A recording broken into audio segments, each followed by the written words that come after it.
Amravati to Udaipur सरतन से जुदा वाले खूनी जिहाद का सबसे खौफनाक पैटर्न है और देश में इस्लामिक कट्टरता के सबसे ताज़ा और भयावह मंजर। कुछ ऐसी ही साजिशों का जाल बिछाकर पीएफआई की दुनिया के सबसे बड़े लोकतंत्र को इस्लामिक राष्ट्र में बदलने की प्लानिंग 2047 का पर्दाफाश हुआ है। इस साजिश की एक परतें आज न्यूज़ नेशन खोलने जा रहा है। हम आपको पक्के सबूत दिखाने जा रहे हैं जो हिंदुओं के खिलाफ देश को तोड़ने वाली पीएफआई के 7 पन्नों की साजिश में सामने आते हैं।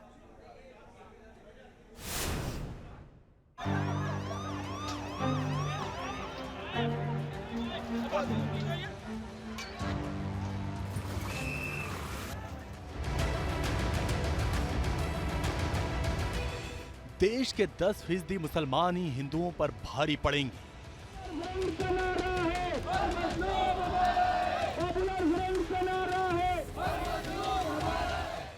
मुसलमान युवकों को घातक हथियारों की ट्रेनिंग दो।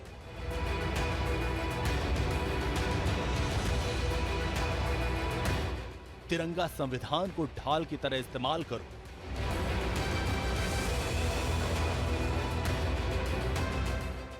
दो 2047 तक भारत को इस्लामिक राष्ट्र बना देंगे।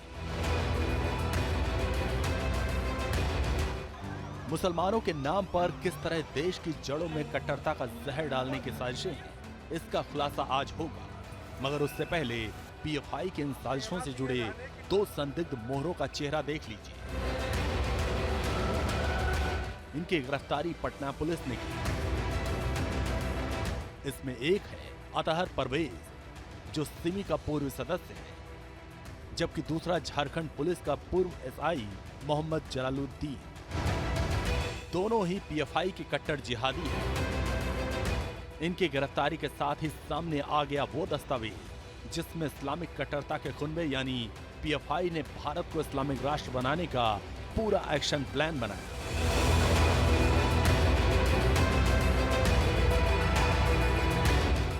India 2047 towards rule of Islam in India, यानी भारत में इस्लामिक शासन की ओर। देखिए, यही है 7 पन्नों का पीएफआई का सीक्रेट दस्तावेज, जिसमें भारत को इस्लामिक राष्ट्र बनाने और हिंदुओं के खिलाफ नफरत का एजेंडा चलाने का एक प्लान लिखा गया था। पीएफआई ने साजिश के दस्तावेज को 4 चरणों में बांटकर, या यूं कहें देश में हिंदू मुसलमानों के बीच आग लगाने का एजेंडा तैयार किया था।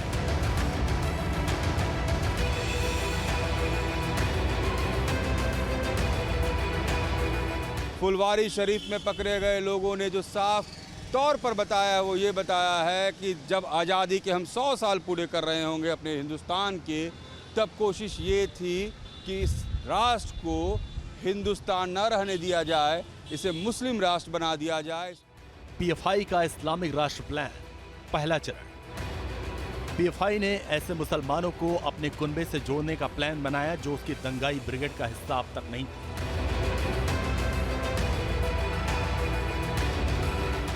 पहले चरण में पीएफआई का प्लान है कि मुसलमानों को जोड़कर उन्हें पीई डिपार्टमेंट हथियार चलाने की ट्रेनिंग दी।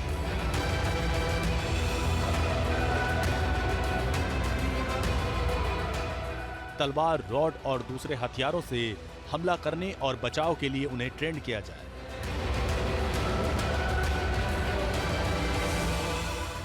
यानी पहले चरण में पीएफआई ने मुसलमानों की भर्ती और ट्रेनिंग का एजेंडा तैयार किया। इससे जगह जगह पर हिंसा के जरिए हिंदुओं को डराने का प्लान है।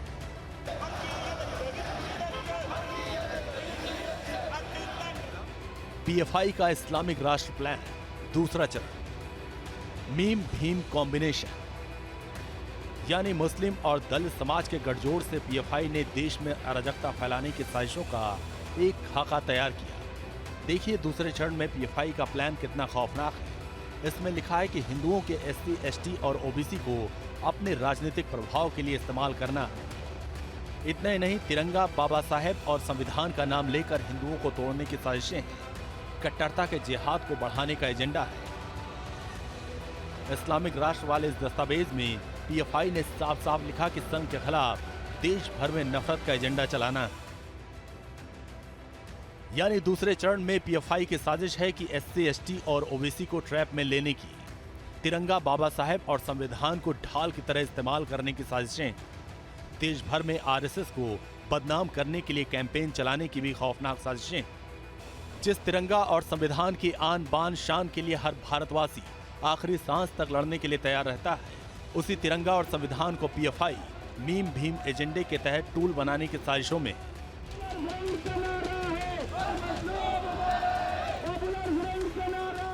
पीएफआई का इस्लामिक राष्ट्र प्लान तीसरा चरण। पहले और दूसरे चरण के बाद तीसरे चरण में पीएफआई की साजिशें और गहरी हो जाती हैं। मुसलमानों का नाम लेकर देश तोड़ने का प्लान खौफनाक है। इसमें पीएफआई ने प्लान बनाया कि सिस्टम में दबदबा बढ़ाने के लिए मुसलमानों को हिंदुओं के एससी, एसटी और ओबीसी को तोड़ना होगा। इसमें लिखा है कि 50% मुस्लिम और 10% एससी, एसटी और ओबीसी मिल जाए तो राजनीति में दबदबा बढ़ेगा। इसके लिए पीएफआई ने आरएसएस के खिलाफ एससी, एसटी और ओबीसी को भड़काने का प्लान बनाया। सेकुलर पार्टियों की जगह खत्म करनी होगी। हथियारों और विस्फोटकों को बड़े पैमाने पर जमा करने की साजिशें। ट्रेनिंग लेने वाले कैडर के जरिए देश भर में हिंसा कराने का प्लान है। तीसरे चरण में पीएफआई ने अपना आतंकी चेहरा सामने रख दिया। इसमें लिखा है कि कैसे ट्रेनिंग देनी है, कैसे मजहब के नाम पर उन्माद फैलाना है और कैसे हिंदुओं को टारगेट करना है। इस्लाम के नाम पर देश तोड़ने की गहरी साजिश के 3 चरण तो आपने देख लिए और ये भी देख लिया कि अगले 25 साल में मुसलमानों के नाम पर पीएफआई ने कैसे कट्टरता का पूरा प्लान बना दिया। और ये सब इसलिए क्योंकि पीएफआई को 2047 तक भारत को इस्लामिक राष्ट्र बनाना है। पीएफआई का इस्लामिक राष्ट्र प्लान चौथा चरण। सरकार और सिस्टम में पीएफआई के मोहरों की घुसपैठ और संविधान को शरिया से बदलने का फाइनल प्लान। हिंदुओं के एक तबके के सेंटिमेंट को भुनाकर पीएफआई मुसलमानों के नाम पर जिहादी गोलबंदी करने की साजिशें रची। इसमें पीएफआई ने लिखा कि हम अपने लोगों को न्यायपालिका, पुलिस, सेना जैसी सेवाओं में शामिल करेंगे। इसमें पीएफआई ने बाहरी ताकत यानी इस्लामिक देशों की मदद लेने का प्लान बताया। इस साजिश का मकसद है कि दिल्ली पर दबाव बनाना। अपने इस प्लान से पीएफआई शरिया आधारित नए संविधान के एजेंडे को धार दे रहा था। देश में टारगेटेड किलिंग का एजेंडा है। 2047 में इस्लामिक राष्ट्र का ऐलान करना है। कहा जा रहा था कि आपको मार्शल आर्ट सिखाया जाएगा, मगर उन्हें तो AK-47 चलाने की ट्रेनिंग दी जा रही थी और मकसद एक था कि इस देश से हिंदुओं को ख़त्म करके इस्लाम का राज हो जाए, अगले 25 साल में इस्लामिक कंट्री बन जाए और जो आज के युवा हैं वो अगले 25 साल तक इस देश को खोखला करते रहें, तोड़ते रहें, जलाते रहें, बर्बाद करते रहें। इसी मिशन पे काम कर रहा था ये पीएफआई और पीएफआई इसी तरीके से लगातार इस पूरे इलाके में एसडीपीआई के साथ मिलकर उनके दस्तावेज बता रहे हैं कि कैसे लोगों को ट्रेनिंग दी जा रही थी। इस्लाम के नाम पर दंगा भड़काने वाला पीएफआई पहले से वांटेड है, मगर 2047 वाले दस्तावेज तस्दीक करते हैं कि देश के अंदर देश को खोखला करने वाला ये संगठन कितना बड़ा खतरा बन चुका है। पटना से रजनीश सिन्हा के साथ टीम न्यूज़ नेशन।